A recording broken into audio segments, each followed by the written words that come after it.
Welcome back, Visions fans. Ready Player Will here for part 3, the final review of the Queen Macherie release this week. This is all about the optimization, so let's get into things. What we're going to go over today is essentially the Esper Synergies, Weapon Optimization, the Vision cards. I do have a quick slide on the cast time breakpoints. I won't go through the mechanic in full. And then the Truststone optimization. And again, parts 1 and 2 for those of you who want to know what you missed out on. Links to those parts as well in the description. But kicking things off for the Esper, so what to look for in your Esper nodes and stats by and large. So Earth Attack is definitely one of them, and there are unfortunately few of them that are tailored for magic users. The second one is Attack Ability Activation Time Down, where two of her, I'll say better abilities, best abilities, are on a very slower activation time, so this is a very critical attribute to give her. You also want to look for just straight magic percentage, which will help all of her attacks, both the magic attack scaling one and the strike damage scaling one, as well as the potential heals, although it's few and far between, on the sub-jobs. Human Killer is great because kind of like Earth Attack applies to all the main job abilities. Magic Attack obviously is great, but it does not apply to the Drain Strike. And then strategically, if you did want to try to build in some kind of defense or spirit, certainly doesn't hurt because she does not have any innately. And Pierce Resistance is one to kind of look out for, given that she's minus 10%. If you're able to hedge at least a little bit of that weakness, does help in the long run. And then finally, if an Esper has crit evasion on, also a good one because her luck does skew a little bit higher, so extra crit evasion will help her overall damage mitigation so that she doesn't get chunked down too quickly. So we go through the Espers and the Esper synergies. So essentially what I have here is each of my recommended Espers with her stats once you equip them, as well as the offensive modifiers, and then some of the, we'll call them intangible modifiers that you get as well. So Bahamut is still the best overall magic damage dealing Esper here. She'll essentially get 40 modifiers. There's also magic res nodes as well, which is pretty nice. I do like Velfor as my favorite though. Statistically, sure, a little bit of drop off in the magic. You definitely take a hit on the total modifiers here, but the 200 cast time and the Dark Res or the Evocation Gauge, in addition to just the magic attack nodes, definitely the best Esper for overall in terms of performance. I do think Typhon has a time and place too, given the accuracy. That's really the intangible you're looking for here. Obviously, it's a pretty big reduction in the modifier damage. Magic stat-wise, she's okay, but the modifiers matter a lot here, and Typhon is really just more for the intangibles of the accuracy should you need it. Siren, I think, is kind of a budget one as well, but the 200 cast time can't be ignored. The 25% slash resistance also is very good considering how popular that attack type is, but again, kind of like Typhon, you're sacrificing a lot of the modifiers. And then finally, Sheraton is the new Esper coming out next week, and although a good one, I actually don't think it's the best one for her. Compared to a lot of these other Espers, the magic stat is relatively underwhelming. Sure, you actually do get a fair amount of modifiers here, and 15% slash resistant, kind of like Siren, is good in, by and large, majority of the game, but I think Velfor definitely addresses some of her weaknesses more. Whereas Sheraton is kind of like a different sort of Bahamut build, where you're going for that offensive build, but just a different kind of resistance, where Bahamut is magic and Siren is slash. Now, an honorable mention, this is a very weird one. Don't recommend it. But if we're talking about addressing weaknesses, I actually don't hate Golem as well. It technically is the highest amount of HP you can give her here. Sure, the magic stat takes a pretty big dip, but you do retain the 40 modifiers, which is tied with Sheraton and Bahamut, while also giving yourself either 15 defense or 25 pierce resistance. So, although definitely not the best offensive one, this addresses some significant weaknesses that I could see a case where you might want to equip it. And then in terms of MR Espers, Lick and Cactar, both also very good ones, just objectively not as good. But from a cost limited standpoint, these also do really good things for her. Now we look at the Evocation Gauge with Velfor. This is a very crude and budget analysis because we don't know how to quantify this. But essentially what I did here, I created a scenario where I had Macherie attacking a Fryevia with and without Velfor's Evocation nodes, just to get an idea of the difference between the two. And so if you can see here, this very small difference in the gauge fill, it's hard to quantify. It is a little bit more, I don't think materially so, but that's just one hit. I also did it 3 hits, meaning use all 3 Drain Evocations. And the difference is a little more sizable, it does add up, but she only has 3 abilities of it. So overall, this is definitely more PvE oriented. You're probably not going to get a lot of overall PvP from it. Now we look at the weapon optimization. There is actually a couple to choose from. So Punisher is the brand new weapon this week that gives you the 20% magic attack resistance penetration for maces, which is brand new mechanic. They didn't exist prior to this. It is a relatively good one. I am a fan of the magic build out of all 3 of them here.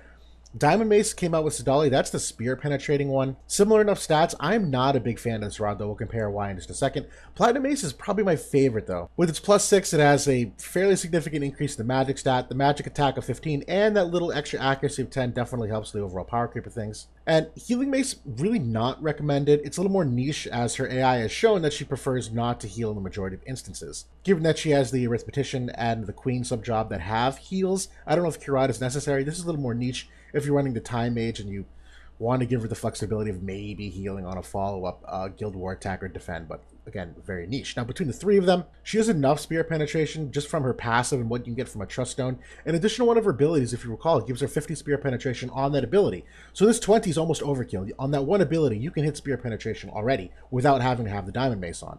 And I actually did some calculations for us all. So the two scenarios I have here, one is if you're attacking a 20 spirit enemy, and one is if you're attacking a 60 spirit enemy. So kind of your generic bulkier DPS versus your, let's say, magic-oriented tank. On the top left here, this is just a gentle reminder of what each of the rods does. And the assumptions I have are as follows. It's a 50 faith enemy unit. They have 20 AoE and unit res. They have 12% earth res. That's Truststones and the HP set. And then I gave her all 4 of these different Truststone passives. Now, you don't need all 4 of these on. This is just to stress test the min-maxing of things. So, given these assumptions, what do the damage look like across the different levels of magic resistances?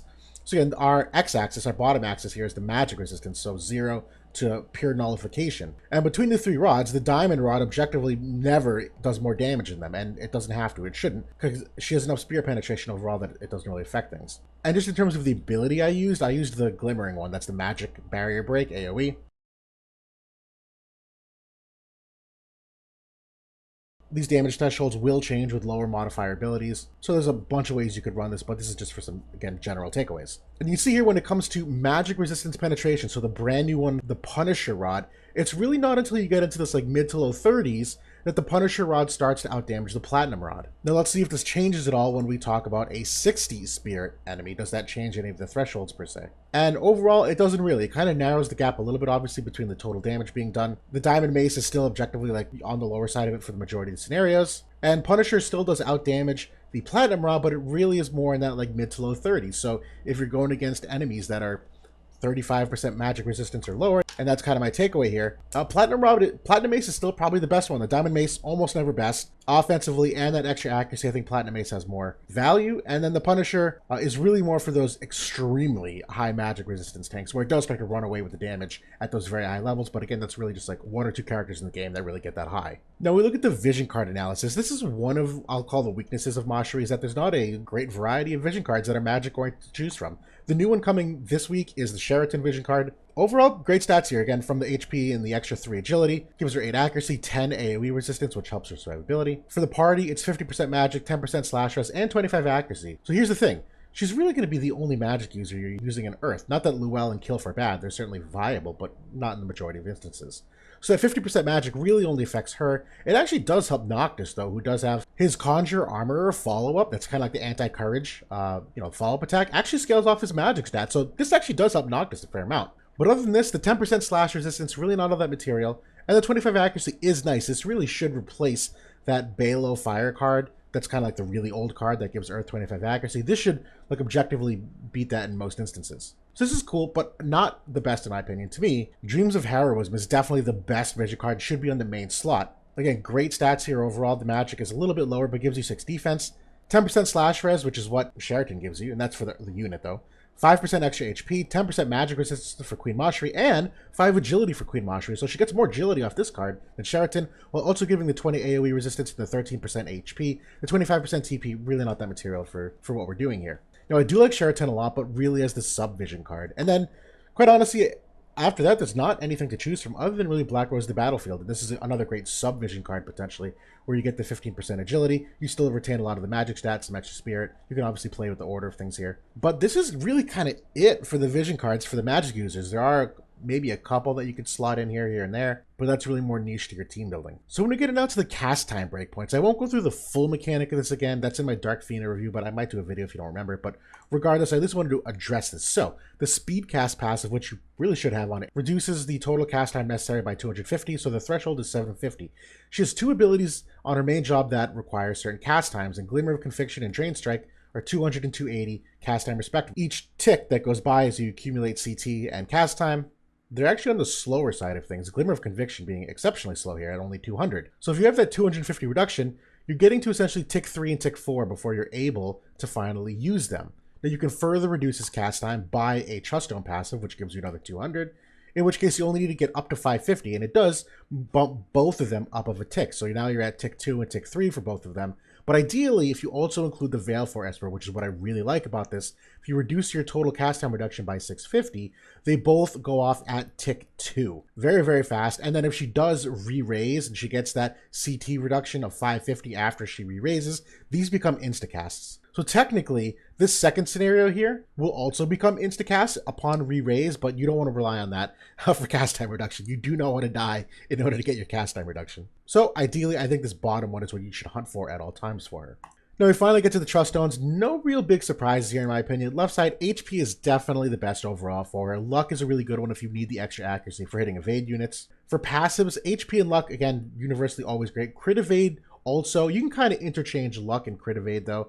But I do also like the magic debuff resistance, and then the rest are just all matchup specific. The thing with the magic debuff resistance, we saw she's a top 5 unit in base magic stat, and she doesn't have any other passives in her kit to buff up that magic. So if she gets debuffed, it is actually a pretty significant decrease in her magic stat, which is already a smidge on the lower side as is. So I actually do like that one. And then the matchup specific is just like dark res, blind res, status effects, whatever you might need. Now for the right side here, agility does still seem to be the best overall in almost all instances. Sure, there's a case to put on the magic ones if you need to slow her down and need a unit to go before her, but earth units are pretty fast. That's usually not the case. And then finally, accuracy, like the luck one, is obviously great for hitting evade units.